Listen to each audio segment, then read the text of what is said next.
Hello everyone, welcome back to my channel study and craft with Puja. By the way, আমি পূজা আর আজকে আমি তোমাদের সাথে শেয়ার করছি তোমাদের ইতিহাসের অষ্টম অধ্যায় প্রাচীন ভারতীয় উপমহাদেশের সংস্কৃতি চর্চার নানা দিক।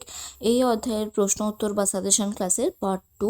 এর আগে কিন্তু অলরেডি একটা পার্ট আমি শেয়ার করেছি, যারা সেটা এখনও দেখোনি ডেসক্রিপশন বক্সে প্লেলিস্টের লিঙ্ক রয়েছে, তোমরা চাইলে সেখান থেকে সেটা দেখে নিতে পারো। আর যারা আজকের ক্লাসটা শেষ অবধি দেখবে তারা কিন্তু জানতে পারবে যে আজকের ক্লাসের প্রশ্ন উত্তরের পিডিএফটা তোমরা কিভাবে পেতে পারো। তো চলো বেশি দেরি না করে শুরু করি। আজকের প্রথম প্রশ্ন হচ্ছে, মহাবলীপুরমের রথ মন্দির কোন আমলে নির্মিত হয়? মহাবলীপুরমের রথ মন্দির পল্লব আমলে নির্মিত হয়। নেক্সট, সাংখ্যায়ন বা সংখ্যায়ন কি? ভারতীয় উপমহাদেশে গণিত চর্চার ব্যাপক প্রচলন ছিল এবং জৈন ও বৌদ্ধ পণ্ডিতরাও গণিত চর্চা করতেন। বৌদ্ধদের গণিত বিজ্ঞান বিষয়টি তৈরি হয়েছিল পাটিগণিত, বীজগণিত ও জ্যামিতি নিয়ে। জৈনরা এই গণিত বিদ্যাকে বলতেন সংখ্যায়ন বা সাংখ্যায়ন। নেক্সট হচ্ছে, ধর্মশাস্ত্রগুলি লেখার প্রকৃত উদ্দেশ্য কী ছিল? ব্রাহ্মণরাই যে শ্রেষ্ঠ সে কথা নানাভাবে মনে করিয়ে দেওয়ার উদ্দেশ্যেই ধর্মশাস্ত্রগুলি লেখা শুরু হয়। প্রাচীন ভারতে ব্যাকরণের উৎপত্তি হয় কেন?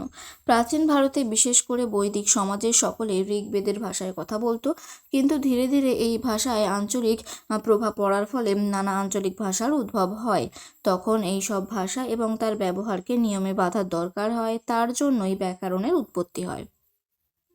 শিক্ষা প্রতিষ্ঠান হিসেবে বৌদ্ধ বিহারগুলির কী ভূমিকা ছিল? বৌদ্ধ বিহারগুলিকে কেন্দ্র করে এক নতুন ধরনের শিক্ষা পদ্ধতি চালু হয়েছিল। ছাত্রদের এইসব বিহারে থেকে পড়াশোনা করতে হতো।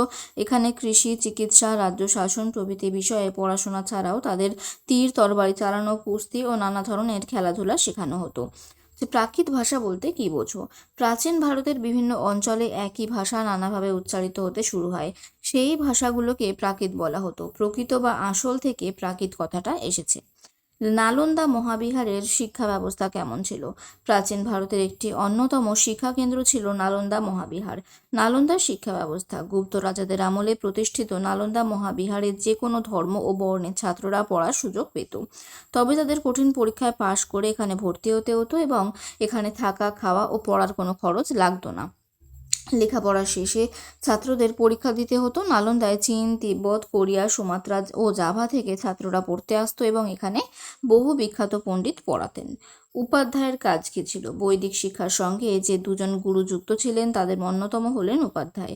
উপাধ্যায়দের কাজ, উপাধ্যায়রা নির্দিষ্ট একটা বিষয় পড়াতেন এবং পড়ানোর জন্য তারা বেতন নিতেন। বৌদ্ধ শিক্ষায় উপাধ্যায়দের গুরুত্ব ছিল বেশি, তারা বৌদ্ধ বিহারগুলিতে থেকেই পড়াতেন।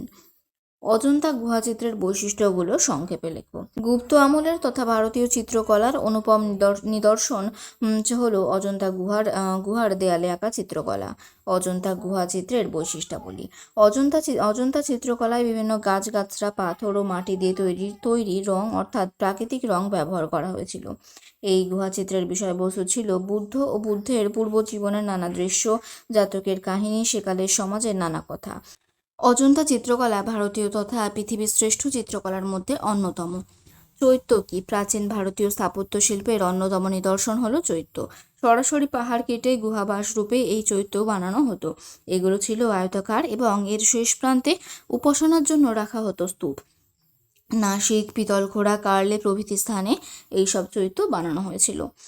মহাভারতকে পঞ্চম বেদ বলা হয়েছে কেন? ভারতের দুই অমর মহাকাব্যের অন্যতম হল মহাভারত।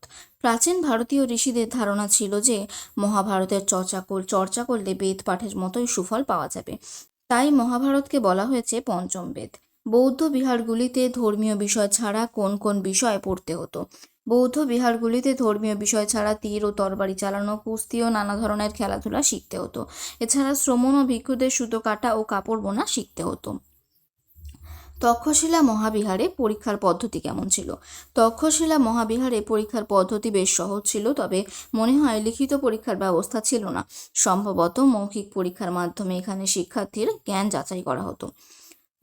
জাতিভিত্তিক পড়াশোনা বলতে কি বোঝো? প্রাচীন ভারতে বৈদিক যুগে ও পরবর্তীকালে শিক্ষা ব্যবস্থা হয়ে উঠেছিল জাতিভিত্তিক পড়াশোনা। জাতিভিত্তিক পড়াশোনার ক্ষেত্রে ব্রাহ্মণদের প্রায় সকল বিষয় চর্চা করতে হতো। ক্ষত্রিয়রা যেহেতু শাসন কার্যের সঙ্গে যুক্ত ছিলেন, তাই তাদের আলাদাভাবে যুদ্ধ, শিকার, মুদ্রা ও নথিপত্র পরীক্ষা প্রভৃতি শিখতে হতো। বৈশ্য ও শূদ্রদের ব্যবসা বাণিজ্য, কৃষি ও পশুপালন বিষয়ে পড়াশোনা করতে হতো। নেক্সট হচ্ছে গুপ্ত আমলের শিক্ষার ক্ষেত্রে কোন কোন বিষয়ের উপর জোর দেওয়া হতো। গুপ্ত আমলের শিক্ষার ক্ষেত্রে বৈদিক সাহিত্য, লিপি ও নানা ভাষা শিক্ষা ছিল পাঠ্য বিষয়ের মধ্যে গুরুত্বপূর্ণ। এছাড়া ছাত্রদের কাব্য, ব্যাকরণ, জ্যোতিষ, নাটক, আইন, রাজনীতি ও যুদ্ধবিদ্যাও শিখতে হতো। এ সময় পেশাভিত্তিক শিক্ষার উপর যথেষ্ট গুরুত্ব দেওয়া হতো। খ্রিস্টপূর্ব ষষ্ঠ শতাব্দী থেকে ভারতীয় উপমহাদেশে গণিত, জ্যোতির্বিদ্যা ও গ্রহ নক্ষত্র ব্যাপারে লেখালেখি কেন শুরু হয়। খ্রিস্টপূর্ব ষষ্ঠ শতাব্দী থেকে ভারতীয় উপমহাদেশে ব্যবসা বাণিজ্য বাড়ার ফলে নানা অঞ্চলের মধ্যে যোগাযোগ ব্যবস্থার উন্নতি ঘটে। বিশেষ করে নদী ও সমুদ্র পেরোনোর সময় গ্রহ নক্ষত্রের গতিবিধি সম্পর্কে জানা আবশ্যিক হয়ে ওঠে। তাই এ সময় গণিত, জ্যোতির্বিদ্যা ও গ্রহ নক্ষত্রের ব্যাপারে লেখালেখি শুরু হয়। নেক্সট, তামিল সাহিত্যকে সঙ্গম সাহিত্য বলে কেন। খ্রিস্টীয় 300 অব্দের পরবর্তীকালে দক্ষিণ ভারতে তামিল ভাষায় সাহিত্য রচনা শুরু হয়। জানা যায় মাদুরাই নগরীতে 3টি সাহিত্য সম্মেলন হয়েছিল, যা সঙ্গম নামে পরিচিত। এই সঙ্গমগুলিতে তামিল সাহিত্য ঐক্যবদ্ধ রূপ পায় বলে তা সঙ্গম সাহিত্য নামে পরিচিত। কম্বনের রামায়ণের বিশেষত্ব কী ছিল। তামিল কবি কম্বন রামায়ণ অনুবাদ করেছিলেন। তিনি এই রামায়ণে বহু নতুন গল্প যোগ করেছিলেন। এই গল্পে রামের চরিত্র থেকে রাবণের চরিত্র বেশি গুরুত্বপূর্ণ হয়ে উঠেছিল। আচার্য কাকে বলে।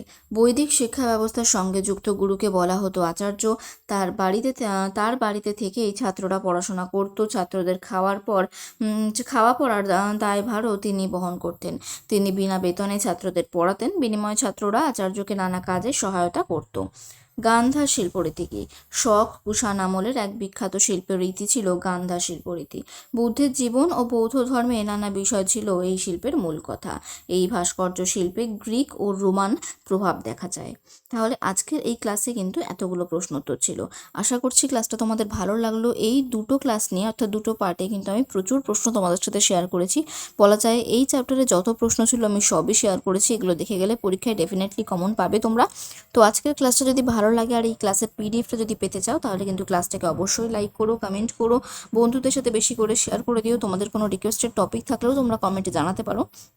যারা এখনও সাবস্ক্রাইব করোনি তারা অতি অবশ্যই চ্যানেলটাকে সাবস্ক্রাইব করে নিও। আর তারপর স্ক্রিনে দেওয়া মেল আইডিতে তোমরা আমাকে মেল করবে। স্ক্রিনে সাবজেক্ট যেটা দেখতে পাচ্ছ সেটাই লিখবে। আর কম্পোজ মেলে তোমরা তোমাদের নামটা লিখে মেলটা পাঠিয়ে দিলে খুব ইজিলি পিডিএফটা পেয়ে যাবে। এছাড়া আরও সহজভাবে তোমরা টেলিগ্রাম চ্যানেলের মাধ্যমে যে পিডিএফটা পেতে পারো। ক্লাসের পরে আমি সেখানেও পিডিএফটা দিয়ে দিই। আর আজকের পিডিএফের পাসওয়ার্ড হবে 24। তাহলে আজকের ক্লাসটা এখানেই শেষ করছি। Thank you.